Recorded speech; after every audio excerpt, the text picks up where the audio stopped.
Helldivers 2 Warbond tier list. Alrighty then, played a few games for each Warbond. Let's do this. And remember, if you disagree with any of these recommendations, go ahead and leave a comment because I value your opinion.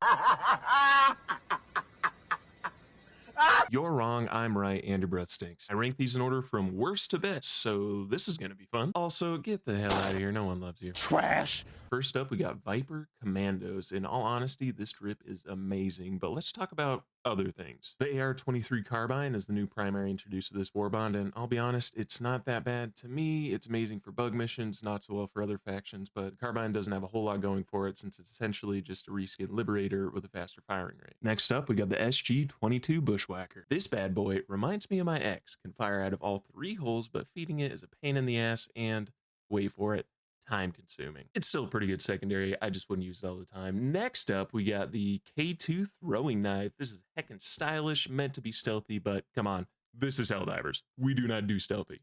Hard pass. For the booster, we got ourselves the Experimental Infusion, and oh man, it's a stim, but better. Not only does this Tasmanian Devil of a booster restore your health, but guess what? It increases your movement speed. But wait, there's more. Not really. It also reduces the amount of damage you take, and the downside of it is loud ringing. Luckily, that isn't tinnitus, it's freedom, cause freedom rings. Next on the chopping block, we got 2 new armors. First off, my uncle the Predator. This is a light armor set, and for the second piece of armor, we got the Twig Snapper, a heavy armor set, and both of these beautiful armor sets that want to make me get beefed, but give me a decent armor passive, Peak Physique, which increases melee physical damage by a whopping 100%. It also improves the weapon's handling with less drag on weapon movement. Not bad if you want to run around beating up your fellow Helldivers, or just want to use your sport weapon effectively. Let's wrap this Warbond up and give it a nice, 4 out of 10. It's a good Warbond, something you shouldn't get first though. In this next Warbond, we got ourselves something I believe to be the worst Warbond of them all, but after a while it started growing on me, this warbond being the chemical agents. Now, as one would have thought, this warbond is themed around, wouldn't you guess it? Gas! Wow! Gas can cause temporary dementia in its enemies and cause some corrosive damage. And with this first new weapon, we get a support weapon. Yep, we got a sterilizer. It's a flamethrower-like weapon that shoots regular farts instead of Taco Bell farts. Now, this can be nice,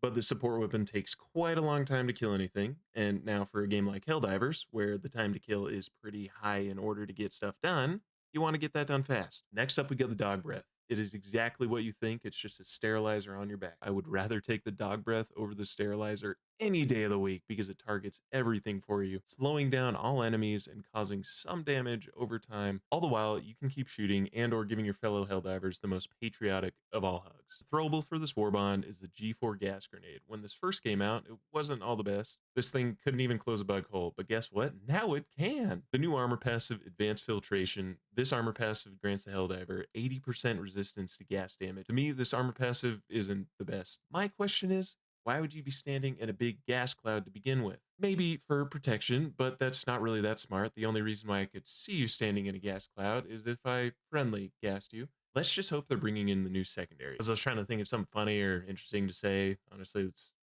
really think of anything. It just does what it does. I don't know what you want from me. It's in the name. It's a stim pistol. I dub this Warbond a 4 out of 10. Actually, a 4.5. Warbondo numero tres. Truth Enforcers. Before the Heart of Democracy, I wasn't a huge fan of these weapons introduced in this warbond. Speaking of which, we got a shotgun, the SG-20 Halt, and an SMG, the Reprimand. I haven't really used the Halt. From what I found is that it can stun.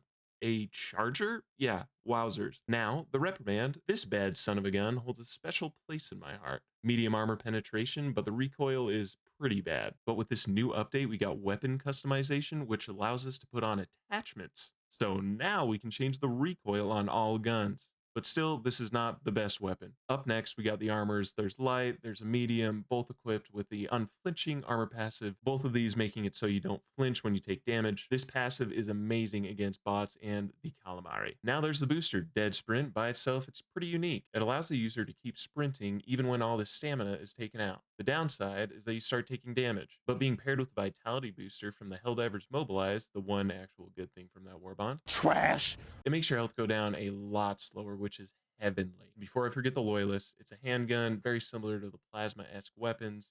Not bad. Honorable mention, emote, at ease, make a screenshot 10 times more impressive.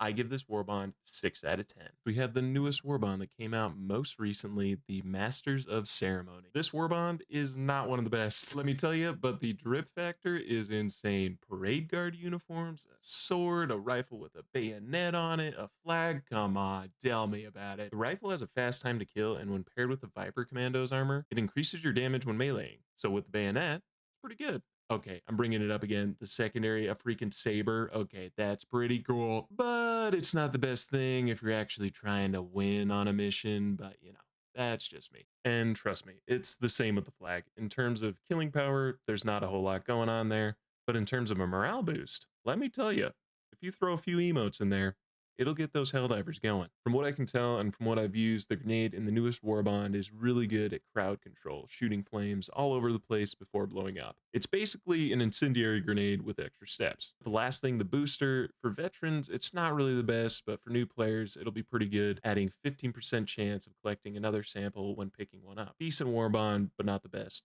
6.5 out of 10. Yeah, baby, it's borderline justice time. The new armor passive increases both your draw speed with secondaries and your reload speed with them, and lowers recoil by 70%.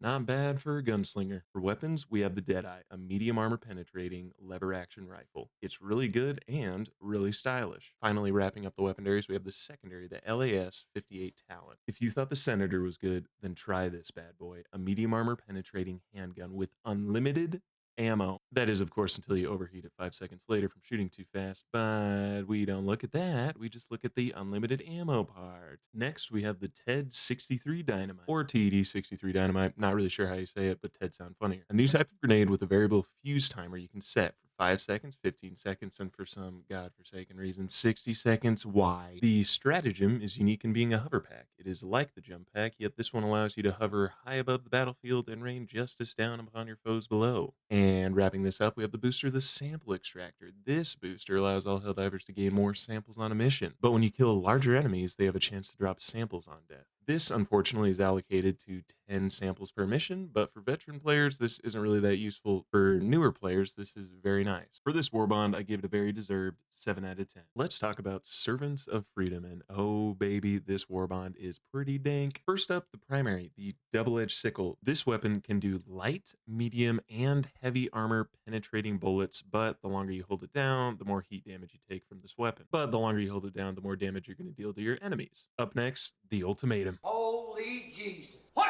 the fuck is that? What is that? Want to carry a portable 500 kg? Well, now you can, but at the risk of having no range and the projectile velocity being non-existent. Speaking of portable, we got a portable Hell Bomb. Enough said. Sadly, the armor passive in this Warbond isn't all the best. You only benefit from this armor passive when you cease existing, which in a game where you have limited reinforcements, not that great. This Warbond can offer players with amazing gear. Yeah, the armor passive isn't that great, and the primary damages you, unless you get a certain armor passive from another Warbond, which is slightly annoying. That brings the overall score down, giving it around a 7.5 out of 10. Oh yeah, the grenades are pretty cool. Forgot about those. They fly around and seek targets. Freedom's Flame, baby. Now this here is a Warbond that isn't afraid to get hot and spicy for you, since everything is fire themed. Primary number 1, we got a flame shotgun. Primary number 2, we got a flamethrower. Okay, this is amazing. Now wait, there's a secondary. You got it. Another flamethrower. On top of those guns, we have the armor passive that reduces flame damage by 75%, which is amazing. Even better if you pair it with the double-edged sickle with the vitality booster. You will not take any damage when shooting the sickle, which is amazing for all factions in the game. The only downside to this Warbond has to be the booster. Awesome Warbond, but I've died to that booster too many times to count. I'm going to go and give this Warbond a very respectable 8 out of 10. Oh, Steel the Veterans. Let's get the baddie out of the way. The booster. This just lowers time for extra reinforcements. I don't think I've brought this once. Armor passive, we got Servo Assisted, which increases your throwing range by 30% and 50% limb health, which is really good for bot missions when throwing stratagems into the fortresses. For the throwable, we got the G10 Incendiary. It's pretty meh. Don't use this, especially if you have the Polar Patriots, because that just has a better version. For the primary, we have the AR-23E Liberator Explosive. It's like the Pummeler, but AR style. Next, we got the Breaker Incendiary, once a godlike weapon for the bug front, but got brought down from its high chair due to the cookout from Freedom's Flame, but still a solid choice. Actually, no, it's not a good choice, especially if you want a faster time to kill and satisfaction in squashing bugs all day. We got the Jar 5 Dominator, a medium armor penetrating rifle. Shotgun, the game says it's special, so it's special. Especially on the bot front, the only downside being its recoil. Now for us cowboys out there, we have a sidearm, the P4 Senator, a revolver with heavy armor penetrating bullets. Enough said. This warbond is a jack of all trades and gets a 9 out of 10 from me. Not quite making my list for the top 3 warbonds, but coming in at the 4th spot is the Polar Patriots. This warbond annoys me in the sense that it doesn't have anything unique for the passives on the armor, but nonetheless, still cool armor sets. The booster from this warbond allows Helldivers to recover faster from attacks that slow them down, such as acid, but not EMS strikes. Let's talk about the weapons of this warbond. First up, we got the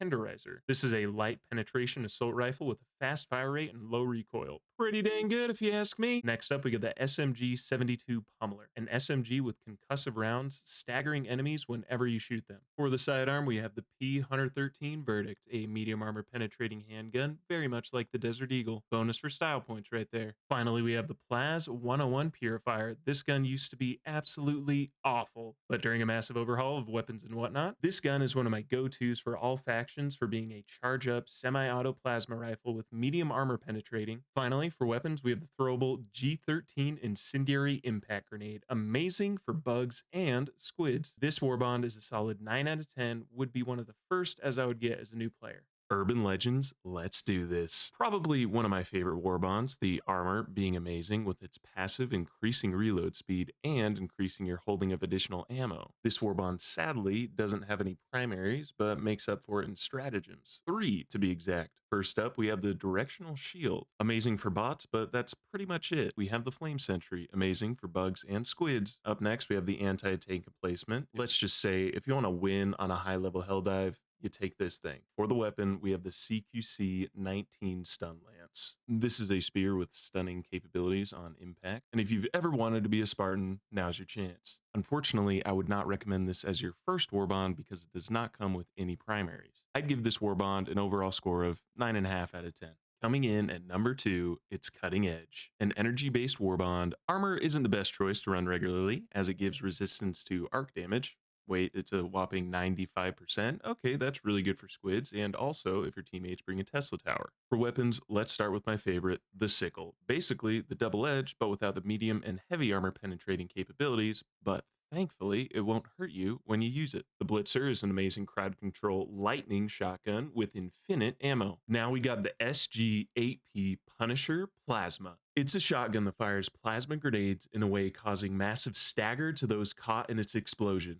Sidearm, we got the Dagger, a laser pistol which is amazing on the squid front and decent on the bug front. Don't use it on the bot front. I mean, you could, but come on. Throwable, we got the Stun Grenade. This is amazing on all fronts. Stuns all enemies, except massive enemies, but still staggers and stuns everything else. Booster, we have Localized Confusion. Not that special as it increases time between enemy encounters. Pretty nice to give you a breather before you have to deal with bug breaches, bot drops, illuminate ships being called. Not bad. I would highly recommend this warbond for new players, considering the weapons, the equipment, the armor's pretty good.